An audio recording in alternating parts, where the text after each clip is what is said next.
प्यार जब अधूरा रह जाए तो वह केवल यादों में नहीं, हवाओं में भी बस जाता है। सानवी अब सच जान चुकी थी। बलराज सिंह ने अपनी बेटी रूहानी को अपने हाथों से मार दिया था। अथर्व, जो रूहानी से बेइंतहा प्यार करता था, यह खबर सुनते ही मर गया और उसकी आत्मा इस हवेली में कैद हो गई। लेकिन एक सवाल अब भी बाकी था। अगर रूहानी की आत्मा मुक्त हो गई तो अथर्व की आत्मा अब तक क्यों बंधी हुई है? क्या यह सिर्फ प्रेम का प्रभाव था, या फिर यह श्राप किसी और वजह से टूटा नहीं था? अगली सुबह सानवी ने गांव के बुजुर्ग पंडित रामनाथ से मिलने का फैसला किया। जब उसने बलराज सिंह का नाम लिया तो पंडित जी का चेहरा एकदम सफेद पड़ गया। तुम्हें उनके बारे में क्यों जानना है? क्योंकि उन्होंने ही अपनी बेटी को मारा था और इसी वजह से यह हवेली आज भी श्रापित है। पंडित जी ने गहरी सांस ली। यह सच है कि बलराज सिंह ने रूहानी को मारा, लेकिन तुम्हें यह नहीं पता कि उन्होंने ऐसा क्यों किया। सानवी का माथा सिकुड़ गया। मतलब? पंडित जी ने धीमे स्वर में कहा, क्योंकि यह प्रेम केवल एक प्रेम कहानी नहीं थी, यह उनके परिवार की इज्जत का सवाल था। बलराज सिंह सिर्फ एक पिता नहीं थे सानवी, वह इस हवेली के संरक्षक भी थे। उनकी रगों में एक शाही खून था और उनके परिवार की बेटियां सिर्फ बड़े घरानों में शादी करने के लिए पैदा होती थीं।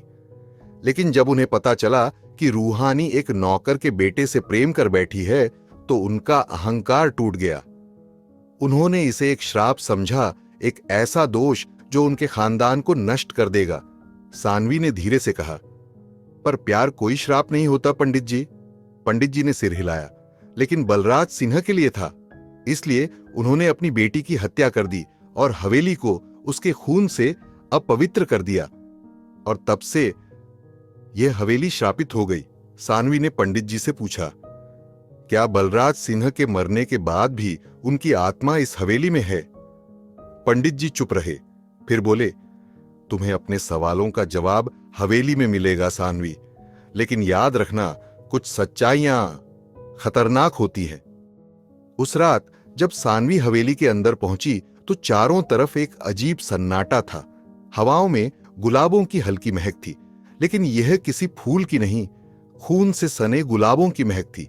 वह सीढ़ियों पर चढ़ते हुए उस कमरे की तरफ बढ़ी जहां रूहानी की हत्या हुई थी। जैसे ही उसने दरवाजा खोला, एक तेज हवा का झोंका आया और उसके सामने एक परछाई उभर आई। वह परछाई धीरे धीरे आकार लेने लगी। सानवी की सांसें तेज हो गईं, एक भारी आवाज गूंजी। तुम्हें यहां नहीं होना चाहिए, सानवी ने डर को काबू में रखते हुए कहा। कौन हो तुम? परछाई ने धीरे धीरे आकार लिया। अब वह साफ दिख रहा था। बलराज सिंह। उसकी आंखों में क्रोध और गर्व था। मैं इस हवेली का स्वामी हूं और यह मेरी बेटी की मौत का स्थान है, कोई इसे बदल नहीं सकता। सानवी ने गुस्से से कहा, तुमने अपनी ही बेटी की हत्या कर दी, तुम्हें शर्म नहीं आई? बलराज सिंह हंसे। प्यार से बड़ा कोई अभिशाप नहीं होता लड़की। मेरे लिए रूहानी का प्रेम एक कलंक था और मैंने अपनी हवेली को इस पाप से बचा लिया, पर अब तुमने इसे फिर से जागृत कर दिया है। अचानक हवेली के दूसरी तरफ से अथर्व प्रकट हुआ। उसकी आंखों में आग थी। तुमने मेरे प्रेम को मार डाला और अब भी तुम्हारी आत्मा मुक्त नहीं हुई। बलराज सिंह हंसे, क्योंकि मैं अब भी इस हवेली का मालिक हूं और यह श्राप मेरे साथ ही रहेगा। अथर्व गुस्से में आगे बढ़ा। तुमने रूहानी को मार दिया और मुझे उसके बिना जीने ही नहीं दिया।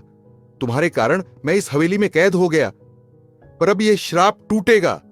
बलराज सिंह ने गुस्से से कहा, तुम मेरा कुछ नहीं बिगाड़ सकते अथर्व, तुम मर चुके हो, तुम सिर्फ एक आत्मा हो।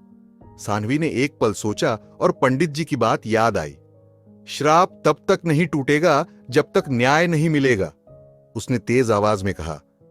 अगर बलराज सिंह को कोई पछतावा नहीं है तो शायद यही कारण है कि यह श्राप टूटा नहीं है।